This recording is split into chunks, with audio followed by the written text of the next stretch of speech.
Le parc naturel régional des Causses du Quercy, géoparc mondial UNESCO, est un territoire qui est façonné depuis des millénaires par la relation entre la pierre et l'eau. Ce sont de grands plateaux calcaires plutôt peu élevés sur lesquels s'étendent de belles pelouses sèches, qui est un patrimoine naturel caractéristique de ce territoire. Ces espaces de pelouse sèche sont des espaces qui sont liés à l'activité pastorale. Et depuis de nombreuses années, le département du Lot, en collaboration avec le parc naturel régional, la Chambre d'agriculture et la DASEA, développe un programme autour de la reconquête des surfaces embroussaillées, ces surfaces qui ont tendance à se fermer, pour limiter le risque incendie et préserver la biodiversité de ces milieux ouverts et intimement liés à l'activité pastorale.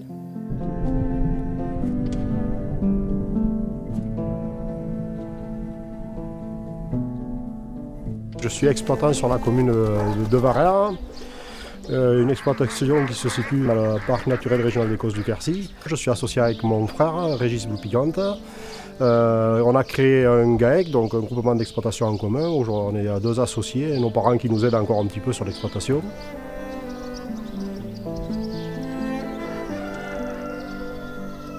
Aujourd'hui, notre seule production, c'est la production ovin-viande avec une spécialisation dans l'agneau fermier Label Rouge du Quercy. On a un produit quand même de qualité assez exceptionnelle avec cet agneau fermier Label Rouge où on a un cahier des charges très précis à respecter au niveau des exploitations. Donc au niveau de l'alimentation de l'agneau, c'est essentiellement des produits sans OGM. Après, on a des délais à respecter au niveau de la croissance et de la vente pour nos agneaux. On vend des agneaux de 70 à 150 jours. Essentiellement avec un sevrage autour de 80 jours ici nous sur l'exploitation.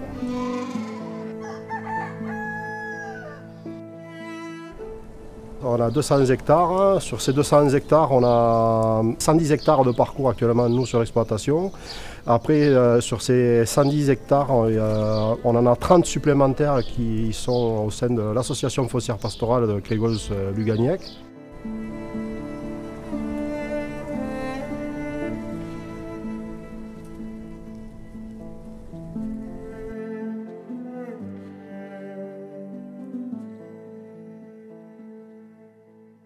Sur l'ensemble des parcours de l'AFP, donc sur mes 200 brebis que j'amène ici, ça représente une 50aine de jours que les brebis passent ici sur ces parcours. Ça commence fin mai, tout juin jusqu'au début juillet, donc répartis entre une semaine sur les parcours les moins importants à 15 jours sur des parcours beaucoup plus importants.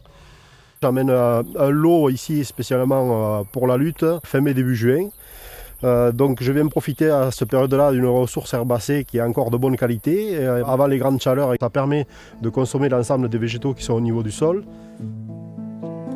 C'était un milieu qui était assez fermé. Il y a quelques grèzes qu'on appelle grèzes ici. C'est des milieux plutôt ouverts un peu. Mais après, il y a une partie combe aussi où c'était relativement fermé. Il y a quand même la présence de nombreux sapins ici sur le secteur.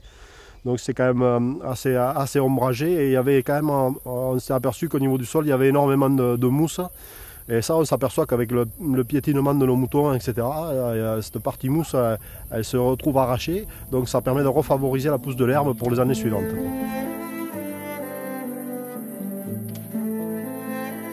Pour que nos moutons ils utilisent au mieux ces parcours-là, ce qui est très intéressant, c'est qu'on dissocie nos points d'eau des points d'apport de sels minéraux, etc. Donc on éclate un peu tous ces points-là, même s'il y a un coin qui est un peu reculé. Donc c'est vrai que ça permet à l'ensemble, c'est une partie un peu plus technique, mais ça permet à l'ensemble des moutons d'aller chercher de la ressource là où peut-être ils n'iraient pas. Et nous on cible ces points-là. Et donc de ce côté-là, nos brebis utilisent vraiment l'ensemble des parcours. Voilà, sachant qu'il y a certains parcours ici, à proximité du château, qui ne sont pas clôturés ou qui n'étaient pas pris dans l'AFP. Donc il y a certains parcours qui me servent de transition un peu, donc je fais consommer de la végétation en dehors des parcs aussi. Donc c'est des brebis que je garde en itinérance, que je surveille et qui permettent d'entretenir aussi le paysage tout autour du château.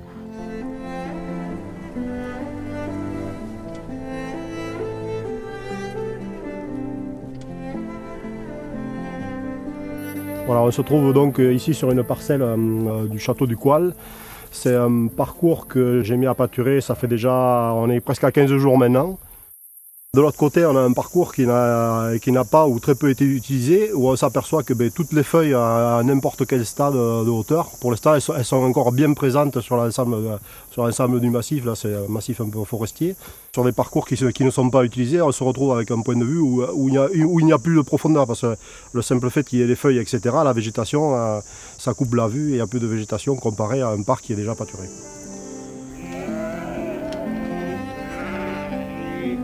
Sur la partie économique, plein d'agriculteurs ici ont besoin de ressources fourragères. On a des étés de plus en plus difficiles, etc. Donc ça permet de bénéficier de ressources fourragères à un moindre coût, voire un coût de zéro pour chaque agriculteur au sein de cette association d'éleveurs.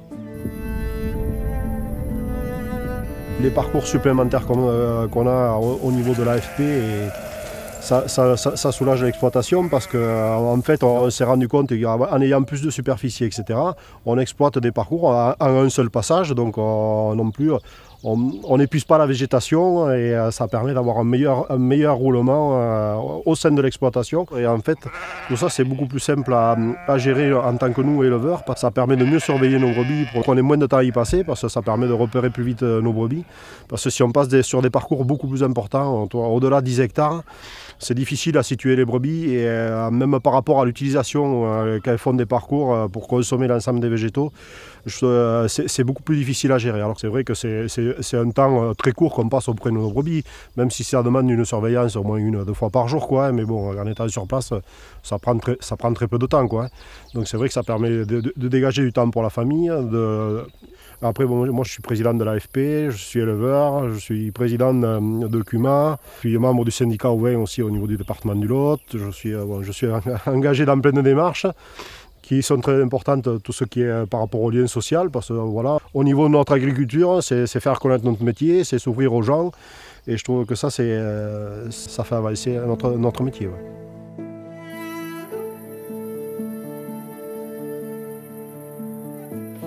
Et bon, ce qui est quand même relativement important aujourd'hui au niveau de l'agriculture, c'est cette partie environnementale et cette partie écologique aussi qui est quand même, aujourd'hui il faut le faire valoir au sein de l'agriculture. On a des espèces à protéger au niveau de la végétation, etc. Donc en fait, on a trouvé un terrain d'entente entre mes besoins moi sur l'exploitation et les besoins au niveau de faune, flore, etc. à protéger des espèces. Donc on a réussi à trouver un compromis qui est à la fois un avantage pour l'agriculteur et à la fois un avantage pour l'environnement. C'est quand même relativement intéressant de moins épuiser nos parcours et puis d'avoir des bêtes à liberté, même par rapport à l'image de notre région. Ici aussi, ça laisse une belle image de notre pays avec des animaux qui sont dehors et qui entretiennent notre territoire.